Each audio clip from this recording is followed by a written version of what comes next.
लेकिन आखिर कितने सालों तक ऐसे आरोपियों को आप जेल में बंद करके रखेंगे? कोई सुनवाई नहीं।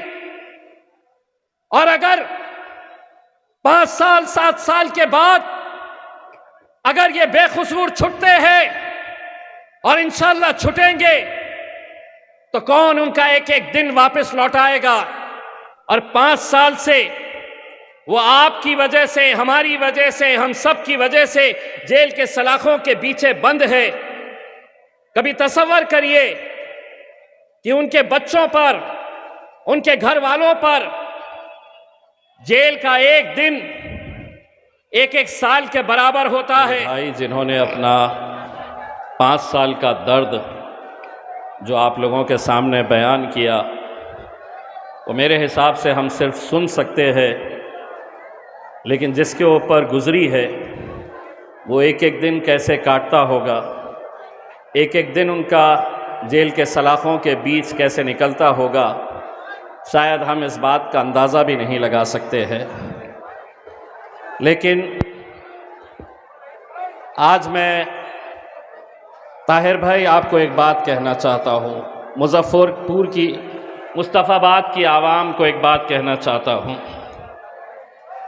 चिराग मेरे ताहिर का देखकर बड़ी मचल रही है हवा।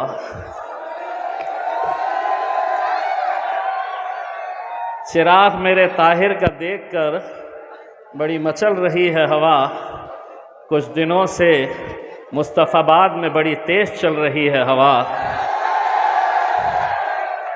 बना रहे थे किस्से जो मेरे ताहिर के तबाही के, उन्हें क्या पता है कि मुस्तफ़ाबाद में ताहिर के हक़ में रुख बदल रही है हवा।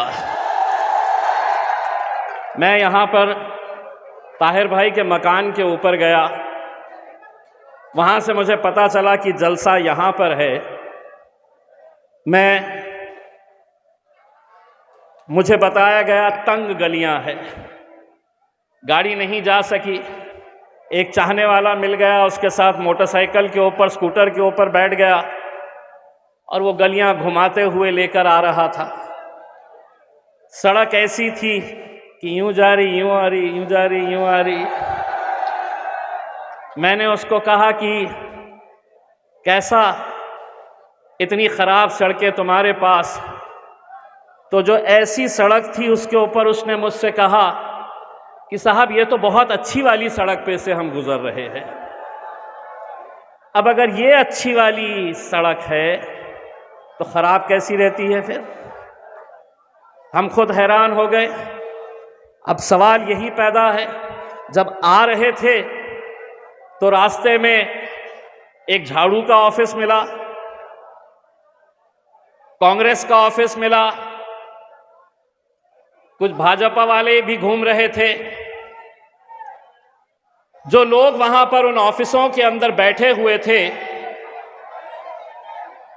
उन ऑफिस में जो बैठे हुए थे, हमारे अपने लोग जो बैठे हुए थे, तो उन्हें देखकर मेरे मन में एक सवाल आया।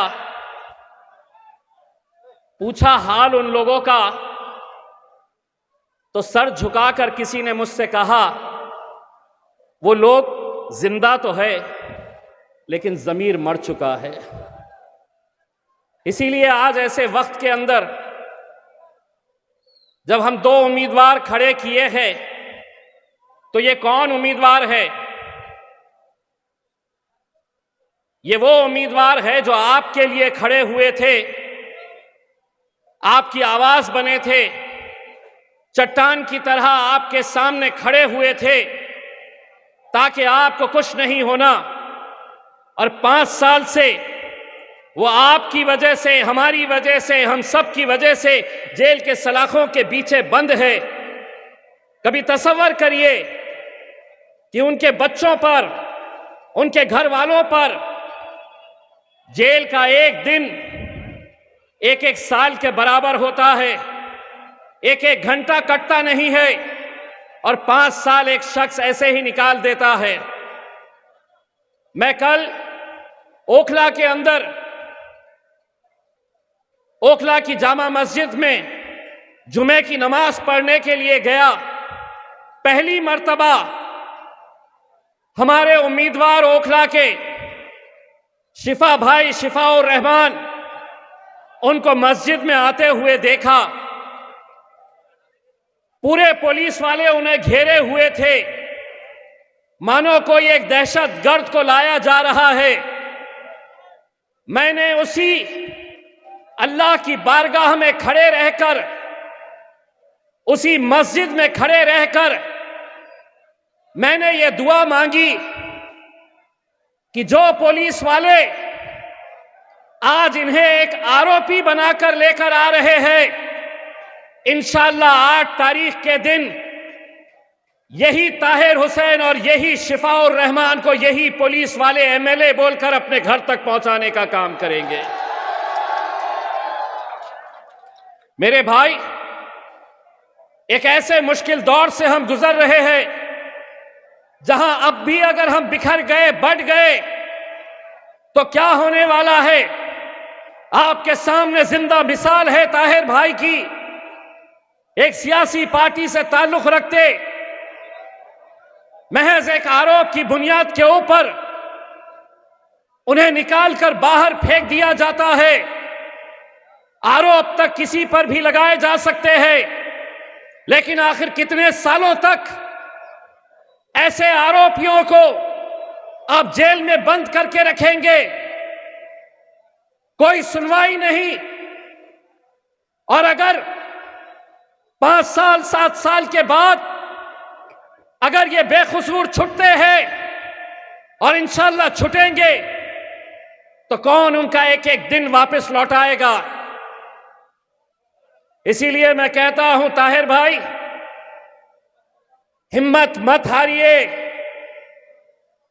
और वो हुकूमतों को कहना चाहता हूं, लौटाएंगे तुम्हें वह सब कुछ सूद के समेत,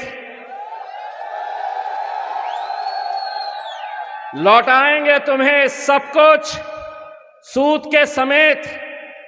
हम पर तुम्हारे जुल्म का जितना उधार है,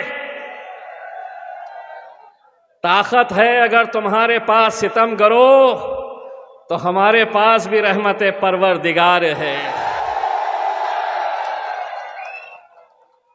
डराया जा रहा है, इनको वोट दिए तो भाजपा आ जाएगी।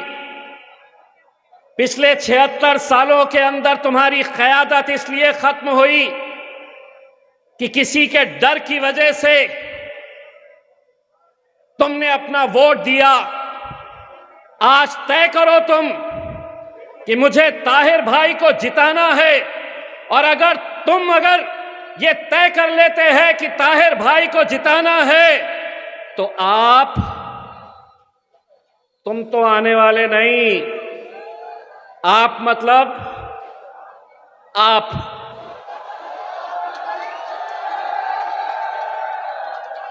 आप नहीं आने वाले। आपका पाप जो है ये नहीं आने वाले। आपके पाप का बाप जो है, बाप बोले तो कौन? मित्रों, वो भी नहीं आने वाले हैं। आएगा तो इंशाअल्लाह मेरा, आएगा तो इंशाअल्लाह मेरा, जोर से बोलो, ताहिर आएगा इंशाअल्लाह। ताहिर भाई ने अपनी स्पीच के अंदर, अपनी तकरीर में अपनी दिल की तड़प जो थी उन्होंने बताई आपको। बड़े संजीदगी के साथ, बड़े गौर से आप लोग उन्हें सुन रहे थे। आने दीजिए, मीडिया वालों को आने दीजिए, बड़ा अच्छा लगता है उनको हम क्या बोलने वाले हैं। हमको जो बोलना है हम बोलने वाले हैं, तो सुनने दो, रिकॉर्ड करने दो। तो ताहिर भाई ने अपने दिल के जज्बात आपके सामने रखे।